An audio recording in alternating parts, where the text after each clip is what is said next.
Well, folks, it's time to kick it old school. Yeah.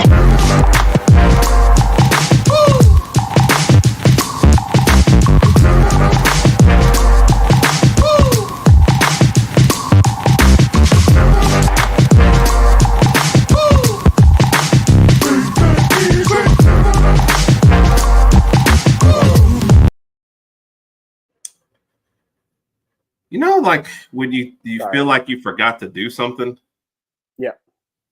I feel like I forgot What to did you do forget something. to do?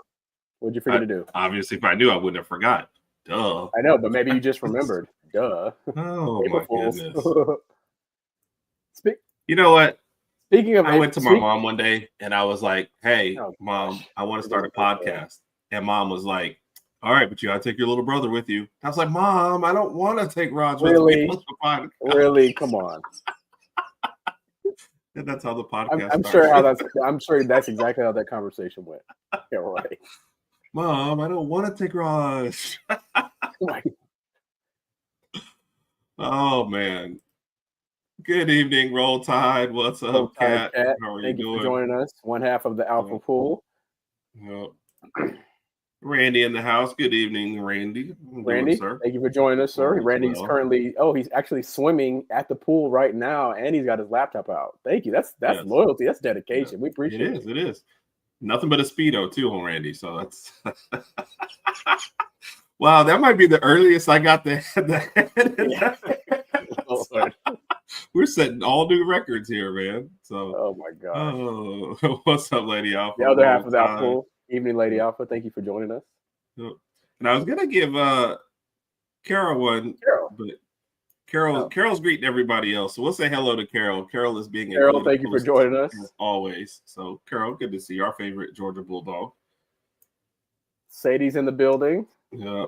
Kat said, I'm literally just sitting down to eat, get dinner done. Sadie, we can't put that, but in fairness to your team and to you, we will give you your shine. Hey guys, War Eagle. Last weekend was fun. Went to the Sweet 16, the Elite 8, watched us cut down the nets, and it's great. We're going to the Final Four. Second time in 5 tourneys. That's awesome. I'm so excited. Sad y'all couldn't join us though. Oh man. Oh well, War Eagle. In a programming note, that's be the last show we ever do with Sadie. So really, hey, Sadie, it was fun. Really, you let her videotape that and throw that jab at us, and you played it. This is I didn't have anything to do with it. That was production meeting or something. Production meeting. So I don't know. Gosh, I have nothing to do with this. I just press buttons, Raj. Yes. Shout out to Big Mike. Thank you for joining us, sir. Big Mike. Yep. Contractually obligated. All day since I've been thinking about this podcast and what Mike did to me last week. And I know today's April Fool's, so I know you and Mike have something up your sleeve. I promise. Herb, I'm not dumb. I'm gonna echo what Mike said in the thing. We would not prank you on April Fool's Day. I'm gonna be on pins and needles this whole show waiting for this. Oh my gosh, Raj, where's the trust? Where's the love? It's gone. I trusted Mike. Are you talking about that minor betrayal from last week? Oh my gosh. Girls, I'm throwing this three. They wouldn't want to take me anywhere. You know what? Me neither. But you gotta do what Mom says. So Kat says he got some chicken Alfredo from scratch. And there we go. Good to see y'all too. Yes, Carol, good to see you. So good to see you, Carol. Fair Lady Alpha's heading over to Kat's to eat too. So everybody's having a good time over there. So Raj is going to charge the controller at some point. So I missed which one that happened, the crazy stuff, and I was there when somebody charged it, or I missed something in there. I'm not sure. I was in there at the time. No, I don't know. I mean, there is a debate today, so anything can happen.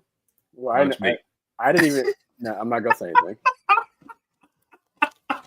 Not even. All right, Raj. We do got to start on a sad note with the recapping of the weekend. Yep. So anybody missed it, we were on the Bama Standard this past Saturday night. That's why there was the game time, and that was the reason we're no Herb and Raj show. Which, by the way, you have to tune in next time. We do have one because we've got a couple different intros and names being thrown about, so we got to figure that out. Yes, and I think everybody looks forward to me and you just getting absolutely bloody trolleyed every Saturday night. But this one was a little modified because we were on the Bama Standard Network, so it was still a good show, still a great show. And with that being said, we won't have anything this Saturday night. Herb and I will be doing something else. So the next Saturday we will look to be back. We will be drinking, but we might not be on camera. We'll be getting bloody trolleyed, but not on camera. Yeah. Are you just gonna keep you like that accent, huh? Is that what I do? I do. I think the accent gets better on Saturday nights, though. Oh. But like you said, yeah, we'll be kind of all around this weekend. The next weekend, we're not sure what we're doing because of A-Day game and coverage there, and with the Bama Standard. Then the weekend, and somewhere in there, we've got we're doing stuff with Mike and WrestleMania prep, and then the weekend after will be that. So same control. Sorry, I saw a director nearly go to blows with. Oh wow. Jeez, Mike. Good Lord. Okay. It was Herb and Rodg hinged. Yeah, we were last weekend. Was we were. Plus, I had my nephew there, so I had to act right for a little bit. That'd be a good role model. Yeah, I'm talking about Thursday night. Yep. All right, so Alabama loses in the Elite Eight. As far as losses go, this is not one of those. It didn't stick with me afterwards. I mean, they were the better team, and they just kind of showed it, and you just kind of saw that we just got outmatched. Yeah, I felt like if we had ever got it to around 6 or 7 points in that deficit range, then maybe we could stay in the game somehow. But we never really could bounce back and get into the game. We never led the game. Duke led the entire time. So I think to your point of it not stinging, I mean, I hate to say it, but I kind of felt like we're not going to win this game at some point in the game. It just – that feeling sunk in, and I accepted it, and it is what it is. Duke was the much better team on both sides of the ball, more on defense because they just locked up our perimeter shooting game, locked up Mark Sears. He had a horrible game, made us uncomfortable, put us in really, really awkward positions, had us shooting shots that we just weren't familiar with or weren't comfortable with, and we never really could mount a comeback. So kudos to Duke. And I think their length, too. I think we were probably going to talk about that. Their length was really a problem, too. They were just – their guards were big, the forwards are big, and obviously they got the guys down low, Cooper Flagg in their center. So, tough team, good team. Kudos to them. What do you think? What are you thinking? Just it is what it is? I mean, what people say right here, a Pro Bowl champion, Duke is just – that's just it. We were just outmatched at almost every spot. You needed – the BYU shooting, but of course the defense was much better. You got to the rim several times, but length bothers you at the rim, so you're missing shots that you can hit. So it's just kind of, I say, I feel like the X's and O's were there. We had a decent game plan. It's just when the other team is better, they're just better. You know, I mean, look, Nate Oats probably had one of his best and deepest teams in a year where all the number one seeds made it. That kind of tells like the best teams were the best teams. So it's like a lot of rationalizing and I guess excuses, but at the end of the day, we played that game 10 times, Raj. That one game where we hit 25 threes, we beat Duke, but they're win the majority. I mean, maybe 8-2 if we played them 10 times, like just being honest. They were just they were playing, they weren't giving Sears any room to jack up a three from anywhere. They were up on him, they were in his face. Same with Holloway. I mean, I remember several times when Holloway was matched up with like Cooper Flagg, and Holloway, you could tell Holloway wanted to shoot the shot, but with Cooper's range and his width and his length, it would have got blocked. So they just couldn't get any range. They couldn't get any offensive rhythm going. And it just, to your point, it just didn't go our way. So, No, what do you think this means about how does this affect Mark Sears' legacy to go out like this? And when I say go out like this, yes, they were the better team, but he is still an All-American, and he shoots 2 for 12 in the final game, 1 for 5 from 3. I feel like even 1 for 3 on free throws. I feel like it's going to be more just a temporary tarnish on his legacy. When you look back at everything else that he's accomplished, SEC championship, taking us to the Final Four, et cetera, that's going to overshadow everything else. Scouts will remember this game, and because they're going to kind of, see how they can attribute it to his NBA game and see if it'll play over well. But it was he just had a bad game. He's had other bad games. Remember the LSU game earlier this year where he got sat the entire second half. This game is going to sting for a little bit. People will remember it. But I think overall, I kind of feel like his NBA positioning in the draft has already been set. I don't think that's going to change one bit, whether it's mid to late second round or whatever the case may be. I don't think that's going to change at all. And that was going to be the next question. Is that where you still think he is? Mid to late second round? I would say mid to late second round. His size and I think him just getting to the hole and then his height it's going to rub some teams the wrong way. Some teams might want a bigger guard that's a little more versatile. I would love to see him pull up with some more mid-rangers throughout the season, but that's just, it's either a three-pointer or trying to get the hole for a layup. Jalen Brunson, I know that was his comp, but Jalen Brunson has a good mid-range jumper. Jalen Brunson could shoot three. Jalen Brunson can get to the lane and take the body and get some and ones. Mark Sears hasn't quite been able to do that yet. Not saying he can't do that, but we just haven't seen that yet from his game. So he still has a lot to prove. But yeah, to answer your question, I would say mid to late second round. Just see what happens after that. Yeah. What do you think? I'm sorry that was the first one. I hated that was the performance put out there. But I mean, you did see, like Ross said, a probable champ, or like Kat was saying also. So, and right now I was just kind of looking at just two random drafts. And Raj, I mean, they have it kind of where you are. Tankathon has him mid to late, and I think NBA one didn't even have him on there at all. Yeah, it's one of the things we both kind of said early. Whenever people try to comp him to Jalen Brunson, it was kind of a lazy comp because they're both left-handed guards. But like you said, Sears is just more of a shooter. Yeah. And Brunson is more of a scorer. He knows how to he'll take those mid-ranges. And I think Sears hit one mid-range shot here against Duke. Yep. And I was just kind of shocked that he even pulled up for it. But I thought maybe that'll get him going, Yeah. But I understand in the analytics, okay, that doesn't always work. But if that's what the defense is giving you, I'd rather you shoot, 3 or 4 mid-range and make those versus threes that don't go and getting to the rim and getting your shot blocked, Right. So I feel like for him to have a future, he does need to add that stuff. Go ahead. I agree. And the thing is, you have to understand when you get to the NBA, they're not just going to leave you wide open and let you shoot logo threes all day. And if you do, you might hit one or two, but that's really about it. When you get to Alabama, you could hit a couple, then Holloway can hit some, Phylon, and you got the whole team doing it. The defenses are going to be much different. They're going to lock you, and if they know that's how you shoot the ball, they're going to lock you up at half court. So you're just not going to get that open. Yeah, no, I agree, and that's kind of why this was one of the questions I asked about his legacy was, the defenses and stuff that you face now are going to be what you face in NBA. I know we like to say now the NBA doesn't play any defense. Maybe not as much, but they still have a lot of length and athleticism. So a guy like Mark Sears. Right. So, and I was trying to avoid having to get this great point guard for this quadrant. Yeah, I just don't know that he can make it there for long, especially with the fact that he might not get drafted. So, it's kind of weird when you have these college, and this isn't just a Mark Sears question. This is a whole lot of things. It's interesting when you have these guys who are really great in college and don't make it in the pros. It's like, is it all about size and you just don't translate? I think it's about certain things just translate to college. Certain things you can do in high school. For example, let's just start at high school. In high school, you could ball hog, get all the and ones, do all that, get your little highlight film, and then go to a good college D1 school.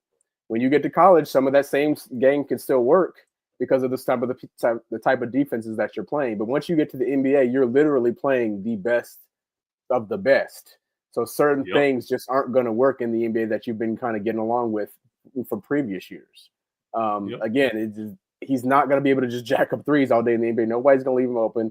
If he does, like I said, he might get 6 to 9 points. If he can get lucky, hit about 3 of them. But certain things just won't translate to his game won't translate well to the NBA. And I hate to say that because I want to see the best for him, but I just don't know. Yeah. It's going to be tough. No matter what happens next, it's going to be tough. Yep. And for the Alabama team, your transition now, you lose almost your whole starting 5, and it really depends on what you consider with Phylon. So, Grant Nelson. It's funny that we give a lot of the stuff to Sears, and Nelson didn't have a great game either. But for him, it was definitely, and for both of them, honestly, transferring in Nelson, I feel like had a great impact on this team in the tournament.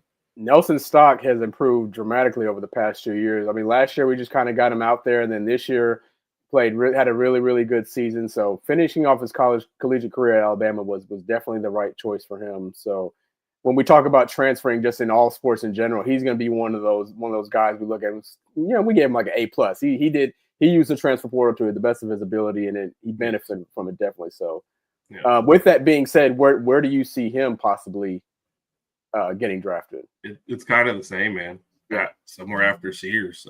Size concerns, could he handle the people? He didn't shoot well enough from three to kind of stretch the field at times. So I think it's gonna be tough. Maybe one of those guys that kind of sticks on the bench as a glue guy because of his size, and he does try to block some shots and everything and rebounds decently well, but probably not one of your top line starters. Agreed. I think this was not a top end Alabama team. It was kind of more of a depth and good pieces kind of team. So, even Amore was talking about it, but that's another guy. He tried to improve his outside shot a little bit. So,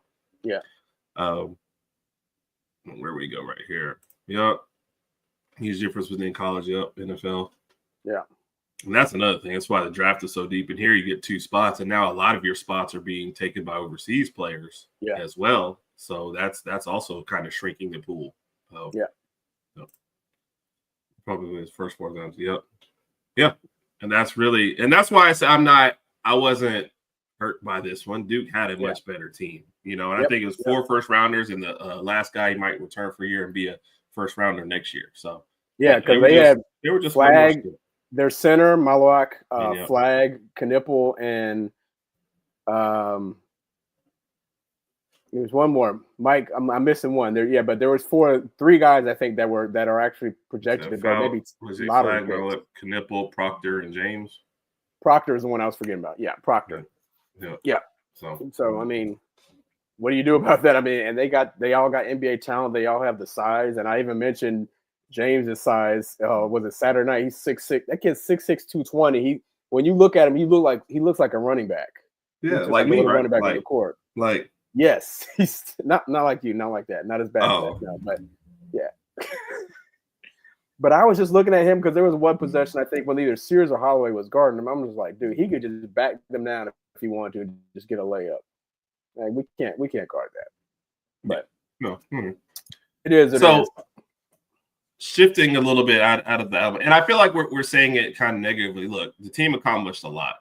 Okay, Nate Oats has been a great coach here, getting back to the Elite Eight. We said this on the program. Nobody celebrates Elite Eights because you're in it for so short. You win Thursday's game, you lose Saturday's game, you're in the Elite Eight for one day. But it's a huge, huge accomplishment. It's tough for teams to get back to this spot.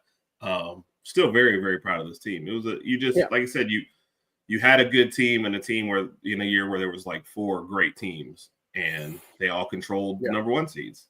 What else can you really do? So, and quick question. What do you think about? And I know we're talking about lack of parity or lack of Cinderella teams in this tournament, and then obviously all 4 number 1s make it. Do you think there were a lack of Cinderella teams? Do you think it has something to do with just blue bloods just shining again, or because I mean this is only like the second time it's happened that all 4 number 1s have made it, so it's not something that happens all the time. I'm going to defer my answer until one more year. If it's all the same next year. Then we have a serious problem. If this was a blip in the radar and NIL, kind of reared its head, and then next year we go back to kind of normal and crazy, then okay. Yeah. But for 1 year, it definitely does look like NIL kind of raises it. Yeah. But look at the collection of talent you see on those teams, though, right? A lot of transfers into them. Like I said, Mike just said, Duke gathering in a great recruiting class and getting a bunch of guys who are NBA ready. Florida went after the same. So some of these coaches did very measured things to get where they are. Even Houston injected a little bit of offense, but Houston's probably the steadiest out of this group in the last 4 or 5 years because they have a brand of basketball they play. We're going to play stiflingly, which, by the way, Tennessee found out. You can't go 15 minutes into a game and have 8 points. Like, that's just awful. Tennessee, I thought they had like 15 or 16 and a half or something like that. At 15 and a half, but I'm saying 15 minutes into the game. They only Houston's been like that for several years. They just have a suffocating defense. We were lucky to get by them earlier in the year, but that team is tough. That's why, and that's another reason why I was saying that Duke and Houston matchup is going to be a really, really good game. That's going to be a tight game right there. Yep. Well, do you want to have some predictions on the next ones? Sure. Let's do it. All right. Where are you starting at? Duke and let's start with Duke Houston. His overall prediction, again, I think this is going to be a tight game. Houston's defense against Duke's offense, and hey, let's say Duke's defense against Houston's offense. But at the end of the day, I just feel like Duke has more firepower, and they're just going to be able to put up. And I'm not saying this to be funny, like they're going to be able to put more points and win. But I just think Duke has too much firepower for Houston. I do too. So I could see Duke winning by 9 or 10, 25. If they win by 25, then so be it. But yeah, I can see Duke winning this game. I think Houston will try to muddy up the game enough to not lose by that margin. But well, I'll stay that. I'll keep that one for later there, Randy. We got a Duke by 15. I agree, though. If you're saying there's a scoring drought, it's going to be from Houston. I just don't see Houston slowing them down consistently and scoring enough. So no, I like the Duke pick. I think they just have too much. So yeah, and that's a lot of people's picks. So let's get to the other side of the bracket. Like I said, I think a lot. I want to say the only other brackets I did, I had a lot of Florida versus Duke matchups. So yeah, who you got on the other side? So on the other side, we have Auburn versus Florida. It appears I don't want to say, but I think Janai Broome is still a little banged up from the elbow injury. When he came back into the game, he's basically just using his left arm. And I think, at that point, in that type of a game, you don't want to go out regardless of how hurt you are. But I think he still might be a little banged up. Chad Baker-Mazara got banged up, which he's pretty much been banged up all year. I think this is going to come down to Florida's bigs. I think his elbow hurts from hitting other people. I think that's the biggest. Florida's bigs, and then Walter Clayton Jr. Walter Clayton Jr. just got on fire in that Texas Tech game. Dude. So he was just that's what we needed to see from our guards against Duke, but they just couldn't get it going. Walter Clayton Jr. just said, I don't care, dude. I'm shooting it, and everything was going in. With that being said, I'm going to go with Florida in this game. I think Florida wins by 6. It's going to be it might be closer than actually it's going to be closer probably than the Houston Duke game. But I give the edge to Florida. Yeah, Clayton dribbling backwards and hitting the game tying 3 fadeaway. I was like, yeah, they're going to win this. Which, by the way, Texas Tech also ruined every opportunity. They were up by like 10. Score, but you look at the box score and you'll see 2 missed free throws, but both free throws were missed 1-and-1s. So the first 1-and-1. So that screwed you over. Then you foul at the almost 10-second mark of a 10-second call when you would have just got the ball back. Instead you send them the free throw line. It was an epic collapse, and Florida just hit every shot down the stretch. So, yeah, I think they're on a mission. Thought they were the best team coming into the tournament. So I think Florida's going to get Auburn. So we don't know if we're going to be right or wrong.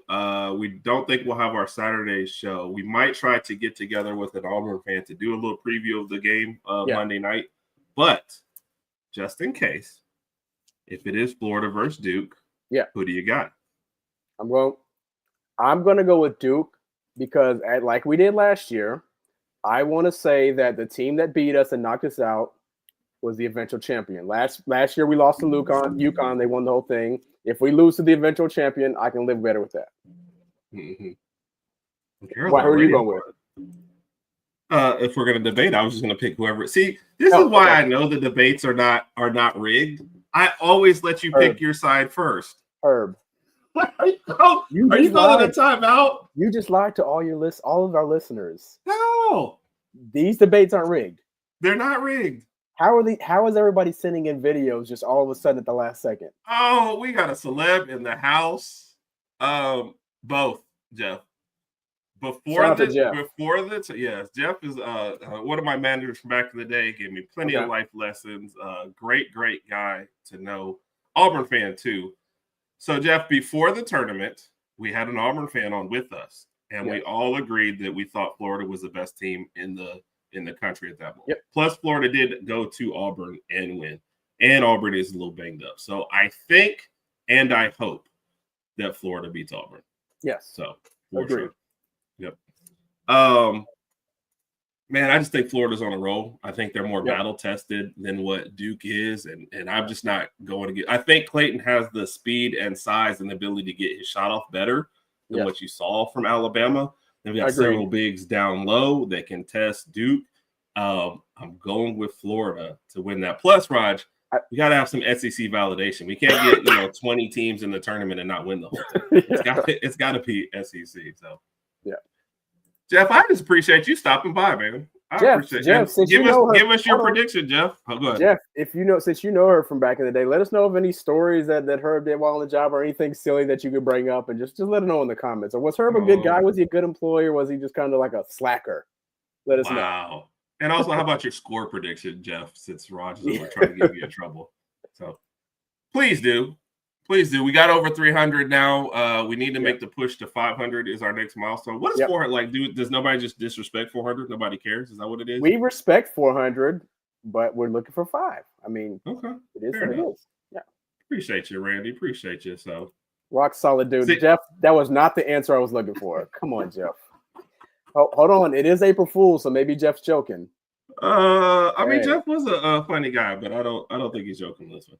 So anyway, Rod, for all those reasons and the battle tested part of it, I'm going with Florida to beat Duke if it happens. All right. Click on the video. That's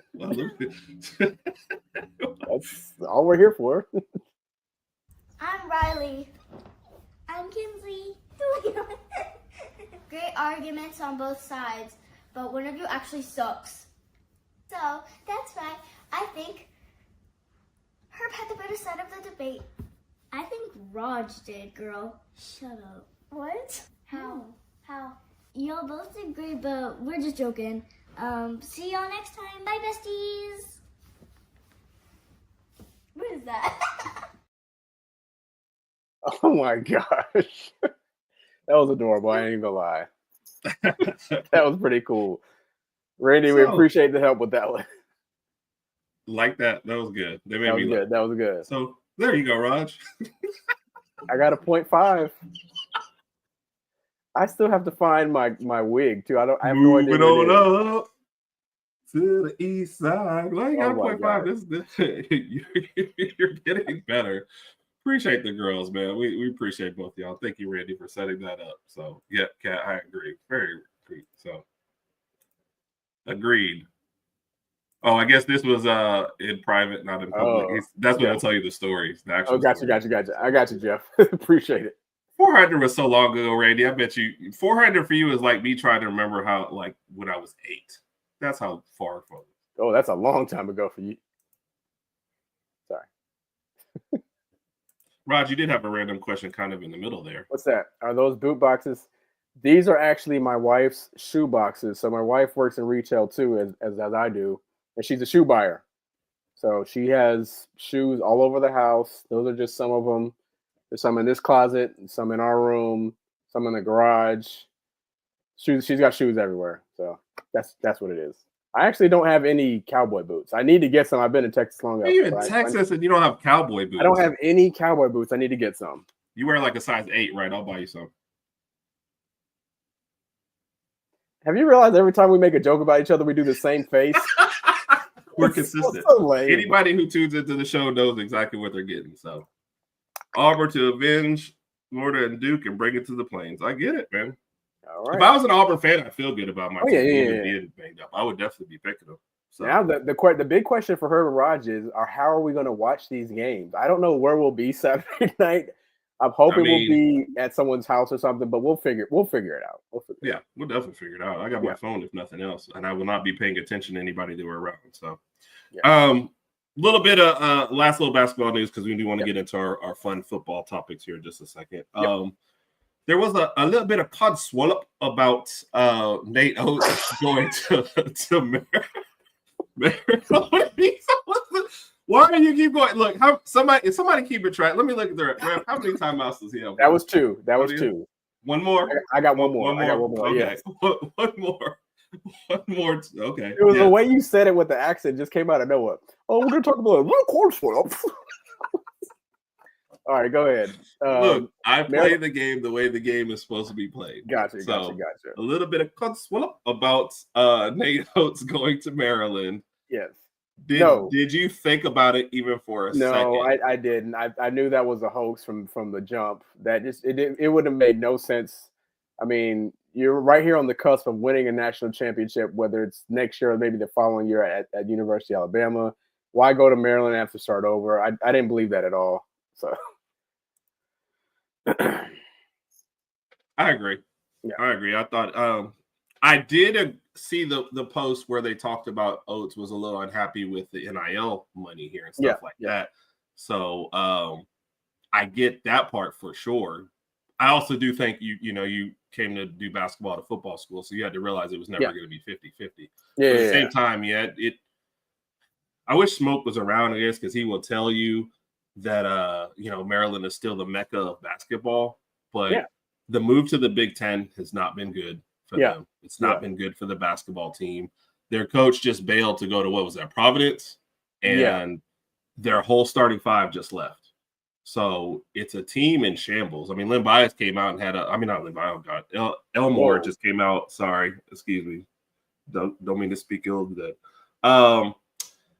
Just came out and had a thing where he's like, look, somebody needs to come in here and reestablish what's going. Maryland basketball used to be great, but since the days of Coach Williams, they haven't been. And he pointed to the other programs and said the programs that have promoted from within. That worked for Duke, not necessarily for the other teams, but at the same time, I get where he's going with it. But somebody has to come in and reestablish Maryland basketball. So, do you think it's going to be Buzz Williams? You think he'll do all right up there? Okay, so that was my next question. I saw that today about Buzz Williams going. It's hard to believe anything you see on the internet, obviously, today. Is that just a joke right now? Is that a hoax out there too, or? No, I thought he was actually going. Okay. I also forgot that he was April Fool's Day for most of the day. Yeah, I didn't. That's why I was looking on stuff on social media, and I was just kind of confused. I just feel I don't know if that'll be the right move for Buzz. Again, you have to go up there and kind of start over when it comes to recruiting and everything. And let's be honest, Maryland is not coming off a bad year. They made a nice little turning run, had some great players. I wonder what Derek Queen's going to do. I'm assuming he might try to test out for the draft to see where he lands. I don't know where he's projected to go right now. I didn't take a look at that. I don't know. I just don't know if Buzz Williams will be the right guy right now. Right. Maryland, to Smoke's point, Maryland is a school looking like, look, we kind of feel like we're still one of the blue bloods kind of in the back, kind of. And we need to establish a good basketball program ASAP. With that means good recruiting. I don't know who Buzz Williams is going to be able to bring over from A&M. Wade Taylor's a senior, right? So he's probably going to. Yeah, I think he's done. He's gone. So he would have to start over from ground one. So square one. I'm sorry. This is what I think, especially given that he's built that. So really from the ground up, we didn't have anything when he was getting here, and what he's had and how close he's gotten already. No, I think he's going to do so. The closest, the closest we got in the tournament, the deepest we got in the tournament since before Nate Oats got here was remember the early 2000s? I think it was 2004. That was the deepest run we had when we made it to like the Elite Eight, I believe. Right. That was the closest. And now we've coming off back-to-back Elite Eights, Final Four last year, and depending what we do in the offseason with the transfer portal, recruiting, et cetera, we could definitely make it back to another Elite Eight next year. Just depends. And yeah, I think so too. And he's already got we got a transfer in already. We got Noah Williamson, 7 foot, 250-pound center from Bucknell, averaged 17 a game, a couple blocks here and there. But overall, I mean, it's just the size is what we needed when we're losing Big Cliff and Grant. We needed a versatile center out there, so that's it. There's another guy, and this may be something we were getting ready to discuss. I'm not sure, but there was another guy that I was looking at who should be on our radar, Lamar Wilkerson. He is the shooting guard from Sam Houston State, and I had to look at this twice. He shot 48% from three this past year. Let me double check just to make sure. I think he shot 48% for three.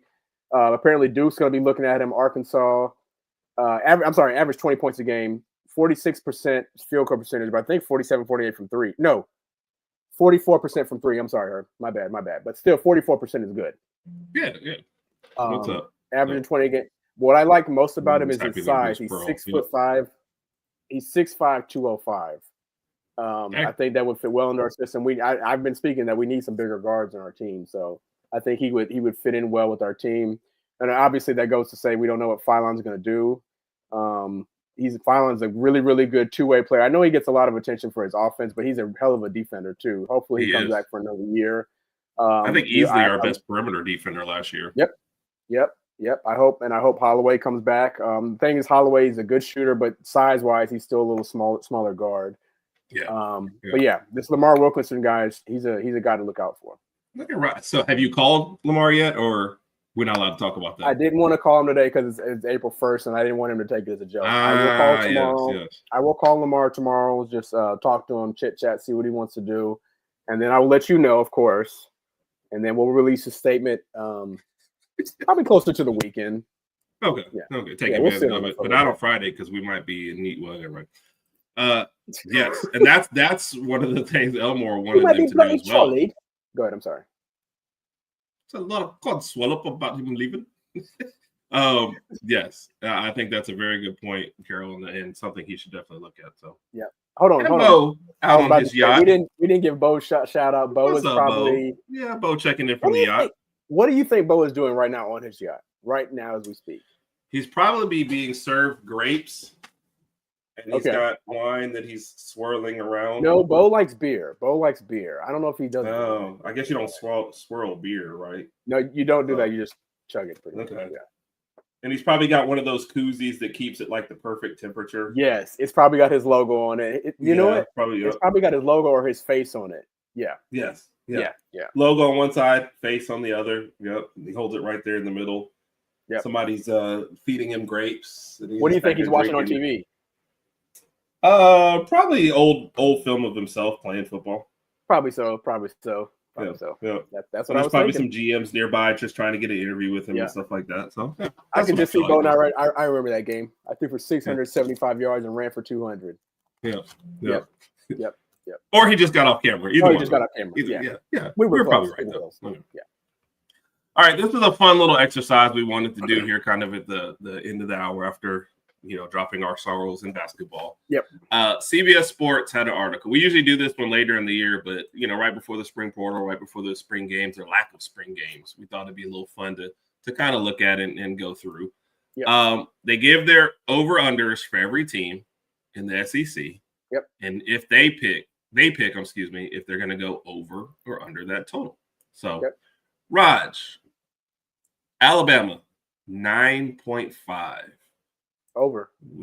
You would take the over? I'm going over. You and I have already talked about this. Our predictions for next year are 10-2. I don't want anything less than that. I think 10-2, not even necessarily winning the division, but at least making it to the playoff. Right. I think that's where my expectations are. No more division though. You have to get the SEC championship game or no. You're right. I mean, yeah, you're right. I'm sorry about that. With bringing back the defense that we're going to have returning, and then obviously the big question mark is going to be the quarterback battle with our new offensive coordinator. Are you tired of that debate yet? I'm tired of it because this is the reason I'm tired of it is because every time someone does something good at practice, that's all you see on Twitter. Ty Simpson had a great day at practice. He's definitely going to be number one. Dude, it's April the 1st. We don't know that. He had a good. What if he has a bad day at practice Thursday? Then what? I mean, we honestly don't know, and I think it's just everybody's way of just putting out content and putting out rumors. So I kind of want to just fast forward to August and just to see where we're at. But anyway, back to the initial question. Yeah, 10-2. I'm going with the over with Alabama. Woo! I guess I won't be going to that game. I'll be there somehow. You can go tailgate and everything, but good gracious. Yeah.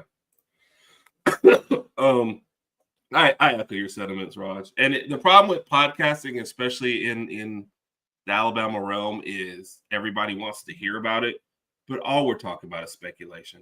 And now there's not even an 8A game, so where you can watch them a little bit. You're going to watch a practice, and you're going to see them throw, and that's all it is. Everything is speculation. Yep.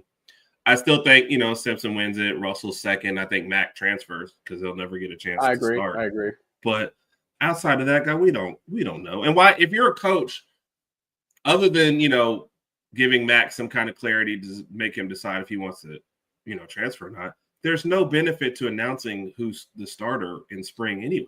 Exactly. So I would mention like one of the, I don't know, whoever the 4th-string quarterback is who probably plays tight end and backup emergency quarterback. I would announce him as the starter. Yeah. Just so everybody can wonder what's going on. Yeah, but otherwise, I don't see why any team would say that. Yeah. So it's crazy. If you had to pick 2 games for Alabama to lose, what 2 are you picking? I would say Georgia and South Carolina. I do not want to lose in Auburn. I don't want to listen to that crap. I don't want DeBoer's first game playing in Jordan-Hare to be a loss. Don't want to lose to Tennessee again. So I would say losing to Georgia and at South Carolina. That's I can.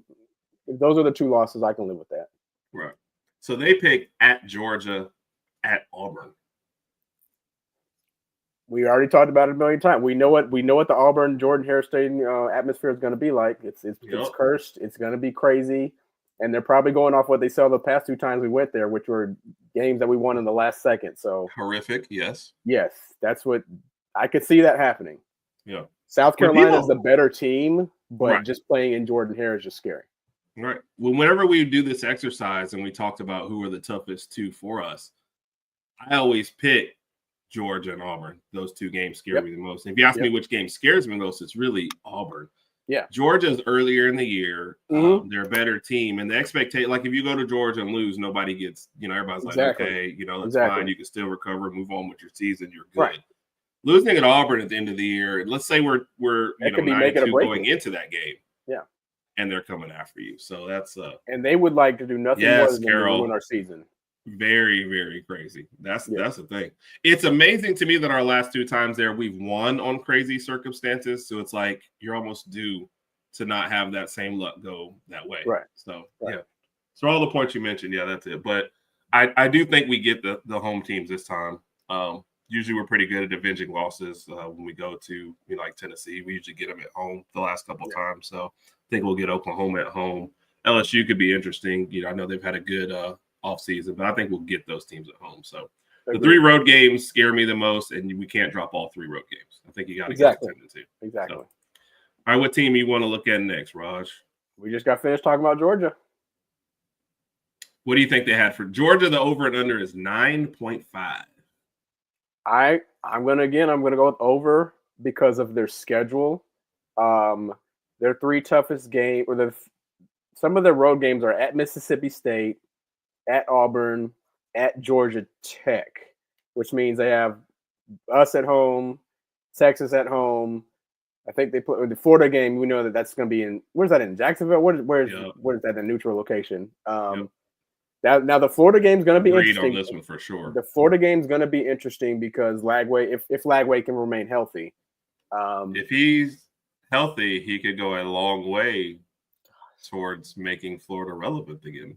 Where's Mike? Go ahead, Mike. Chime in. Mike is probably doing something else and chilling, and he's got us in his ear, and he's like, "Oh crap, I got to get to somewhere where I can type and say, hey, or yeah."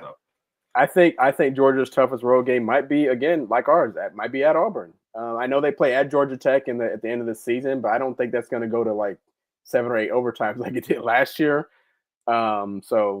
But again, overall, their schedule favors them this year. They had the toughest schedule, pretty much tough schedule in the league last year, or in the country last year. But this year, everything's kind of flipped for them. So their big question is going to be the same with us: offense. Like, who's going to be their starting quarterback? Is their offense going to take a step forward, or is it going to be kind of where it was last year?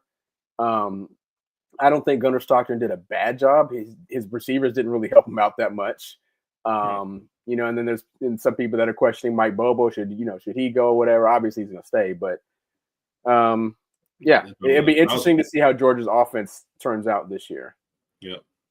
So, and this, I like this quote also because on this CBS Sports article, they picked Georgia to only lose 1 game next year. Yep. At Tennessee.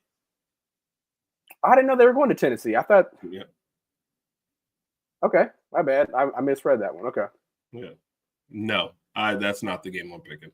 If I had to pick one, I'm always going to pick Alabama. If I had to pick 2, I might say Florida gets them. Yeah. I'm not picking them to lose at Tennessee. I just don't ever feel. Randy mentioned this years ago. Raj and I were actually on a podcast where the podcaster at the beginning of the year predicted Tennessee to beat Georgia. But then by the time that game Who happened, was that? Some weirdo. He's a random guy. He's like They're out there. They're out there. he was a strange looking guy. He only had one eye and only had 6 fingers, and he used to walk with a limp and say stuff like "Arr, matey" all the time. He was a really strange guy. Okay, Captain Jack Sparrow was picking Captain Jack Sparrow was picking games. If you picked him, by the time the game came around, he was like, "Yeah, I was wrong. They're not going to win." So, no, I don't think so. I think that defense is going to suffocate Nico. Carol, I'm gonna text him I'll give Raj the next one, and I'll text Carol. Brian sent us a text today, so we've texted him, but he hasn't been in the chat lately. So we'll check on him, but he's doing fine. Mm-hmm. And we're not gonna get to all of the teams tonight. We'll get to the main one. So what team do you want to discuss next when I go to top? A&M. Texas A&M, really? I guess I'm just picking. Okay. Over and under 7.5. See, I got to check their schedule out. I guess I would pick over and just go with 8. Without looking at the schedule. I think they kind of established who their quarterback was last year. Other than that, like I said, I'd have to take a look at who they're playing next year. Yeah. So you've got Auburn at home, Mississippi State at home, Florida at home. They have those all. So this article, Raj, has under 7.5 for A&M. Oh Lord, I got to pull that up. Okay. At Notre Dame, beating Auburn, but losing at Arkansas is an interesting pick to me. And beating Florida, but they have where's the Florida game at? Huh? Where's the Florida game at? At Florida. They have losing A&M at beating Arkansas, Florida? at LSU, beating South Carolina at home, and losing at LSU, losing to South Carolina, losing at Texas. What was the last question? I'm sorry. They picked A&M to beat Florida at Florida. Yeah. I don't agree with that. Yeah. I don't think you guys are at all. At all. I think Texas is going to win. They'll lose to Texas. They'll lose to Florida. They'll lose. You're making it worse for them, though. Hey. I don't know about the Notre Dame game. I know Notre Dame's coming off a national championship appearance, but I don't know how their offense is going to look next year.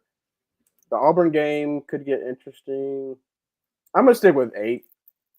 I think maybe they lose to LSU. I think they lose to South Carolina. Texas. Yeah, I'll stick with 8. That's fine. Yeah, but if you're saying lose Notre Dame, lose LSU, lose South Carolina, lose Texas, that's already 4. Lose Florida is 5. You better win all the rest of them. Yeah. At Missouri, playing Auburn too. I think they beat Missouri. It's going to be tough. It's going to be tough. And the funny thing is, we have no idea what type of teams we're going to be looking at coming in fall. So it's still April. We still have 7 more months of speculation to endure. Oh, we're definitely jumping the gun. But anytime we talk a lot of basketball, we wanted to throw in a little football, and it's always interesting to look at. I don't think we are for sure, but I agree. I think outside of some SEC people, I think they will be, because their schedule's still going to be tough. So it's still. I mean, shoot, you're bringing it up, Kat. Why don't we go to it real quick? Over and under for Florida is set at 6.5. That tells you what the rest of the country is talking to. He texted us today as well. So just he doesn't always have time to be in there, but he does check in when he can. And I missed it. He said I was putting leftovers away from dinner. Yep. Carol, I told him that you asked about him too as well. Florida 6.5, Raj. I love how the wins start off with Long Island. I didn't even know. I thought that was a drink. I didn't realize that was a team. They have a football team? I didn't know that. Yes. Yeah. Guess what? They drink a lot. I mean, the jokes sometimes just write themselves. It's not my fault. Win. Okay, so they play at LSU. That could be a loss. I think I'm going to say they beat Miami. They'll lose to Texas. I thought they were playing they play A&M at A&M. Right. So that's 3 losses right there. They're going to lose to Georgia. 4. They'll lose to Ole Miss, either Ole Miss or Tennessee, one of them. So I have them at 5 losses. So 7-5. So just barely over their number. Just barely. Yeah. Which, by the way, we are trying to endeavor to get a Texas person on and an Ole Miss person on. Yes. As well. We invite our Ole Miss person. They just sometimes do a program at the same time, so it's going to be harder to go. Definitely trying to get a Texas person in here as well. So we can start up our summer series and not have to talk about everybody's win totals all the time. Yeah. All right, Raj, do you want to talk about the rival or not? Let's get it over with. Auburn, over and under 7.5. Out of conference, you've got at Baylor, you've got Ball State, you've got South Alabama, you got Mercer. Let's see. Hold on one second. And the next time I do this, I'll pull them all up so we can see them on screen. That's my fault, people. What's the number again? What's the over and under? 7.5. Okay. So their first game is at Baylor. That's interesting. On a Friday. That's how sorry Auburn is. Let's see. That was random. You know what? I'm just gonna say for the heck of it, I'm gonna say they lose that game just to be an Alabama fan. So that's one. What's up, Brian? Brian had an invitation to the show tonight. So what's up? I have them losing for 1 second. I have Auburn losing 5 games, 7-5. Who? Which games you got? I have them losing. Like I said, I'm just gonna pick the Baylor one, even though Auburn probably gonna win. I'm picking Baylor, A&M, Georgia, of course, Alabama, and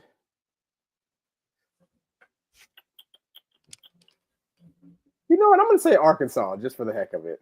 Okay. So the article said only 3 losses: Texas A&M, Oklahoma, and Georgia. So they picked over the 7.5. Yeah. So, here's a question from outside the conference. Okay. No, he's just gonna stay there now. Will Beck transfer after his girl? I don't know. No, he's not gonna transfer. He's gonna go there, try to stay healthy for one good season, put up some good offensive numbers. Probably won't make the conference championship game, and then go to the draft. Hey, you sound so bleak. Sorry about that. You sound like she broke up with you. I mean, hey, I didn't do anything. Apparently, he went out there and saw something else that he liked, I guess. I don't know.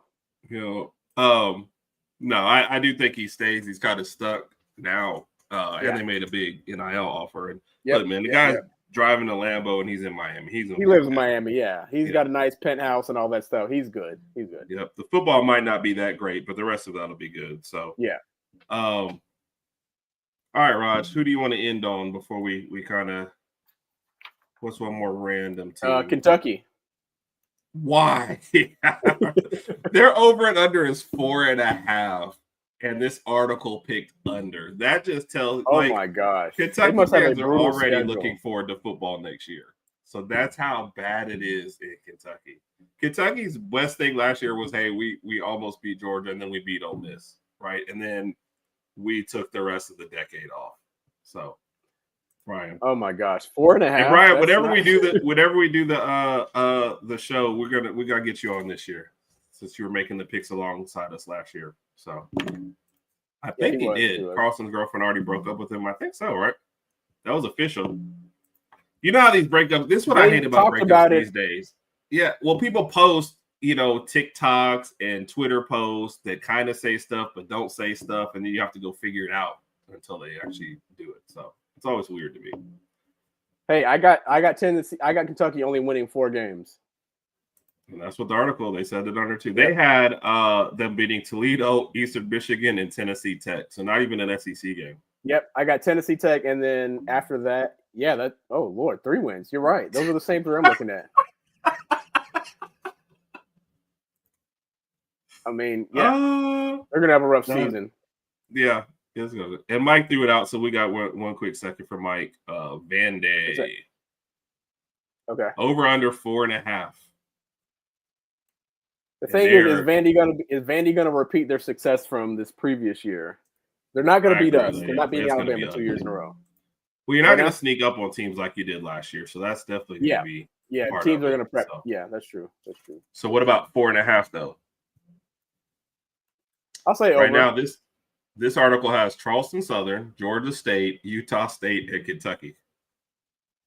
And losing all the rest of your SEC games and Virginia I think Tech.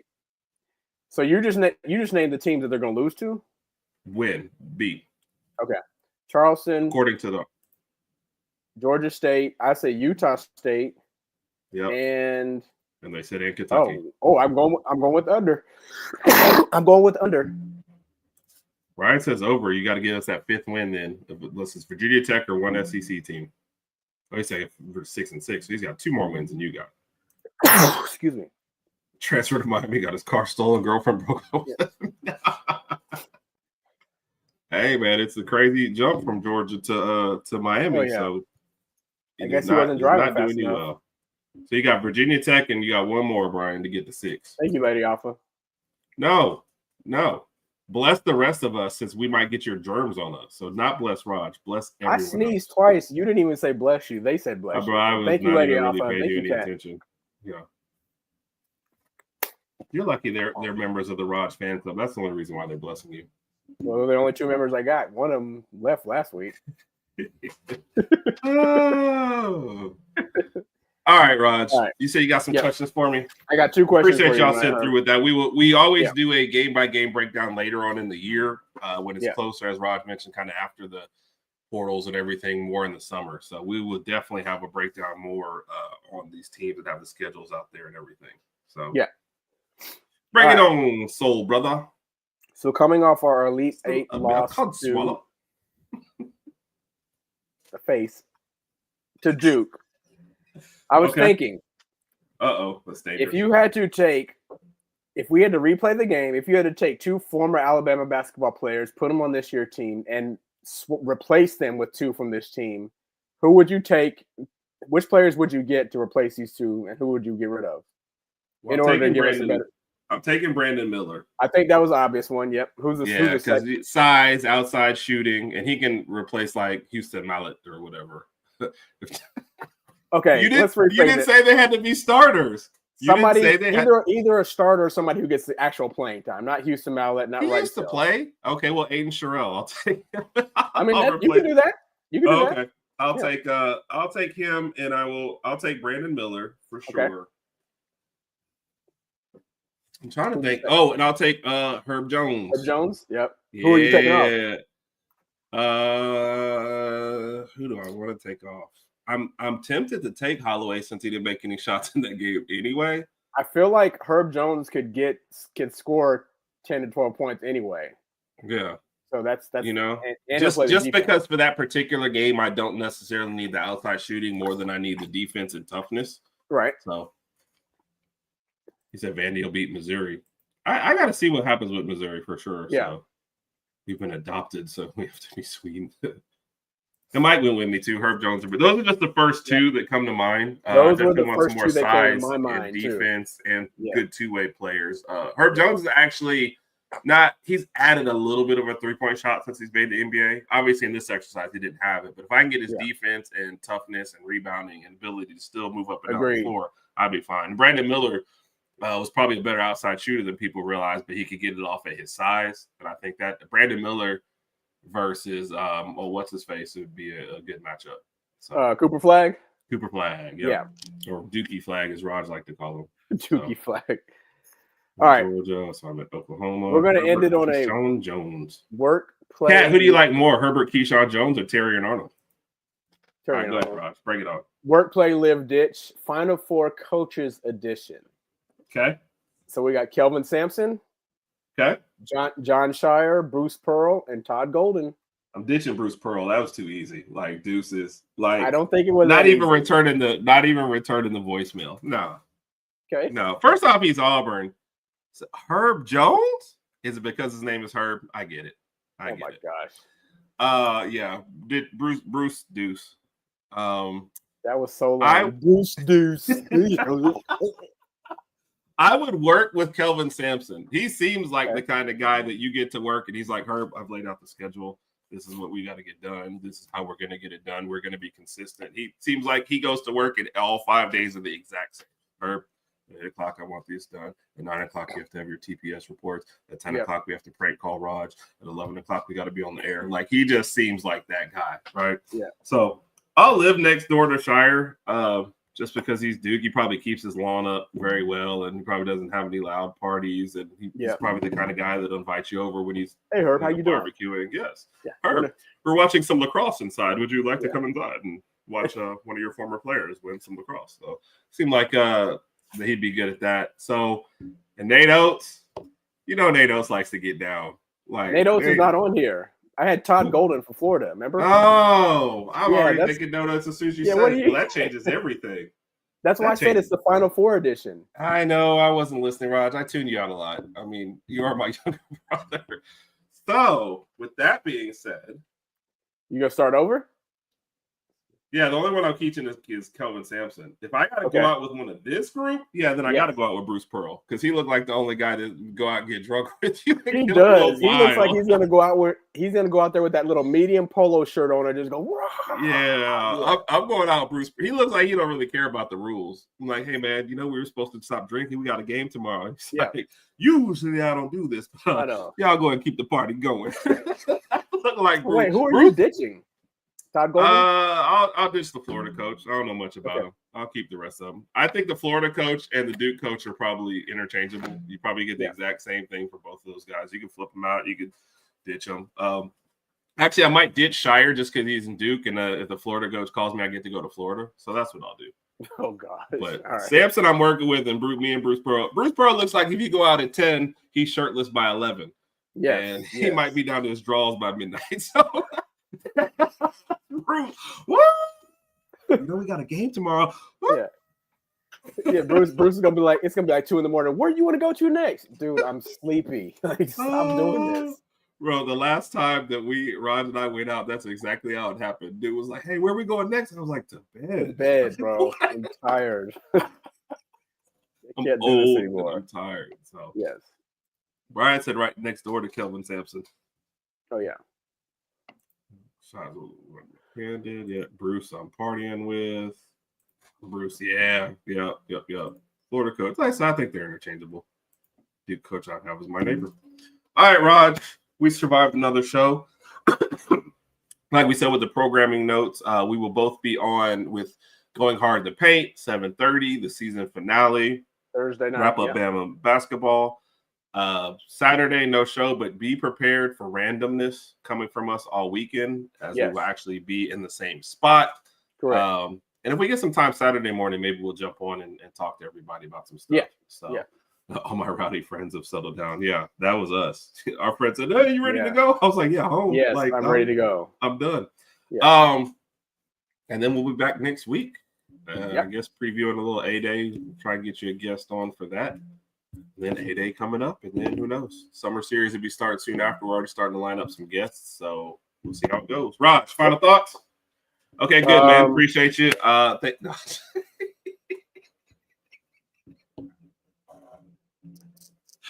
guess in all seriousness, I'm still satisfied with what the basketball team this year did. Again, we lost to a really, really good team, so I'm not upset about it. We had a good season. We did pretty good in the tournament, so 3 wins is pretty good. It is what it is. Looking forward to what we can get out of the transfer portal and recruiting. See what we can build up for next year. Agreed, man. Agreed. Yep.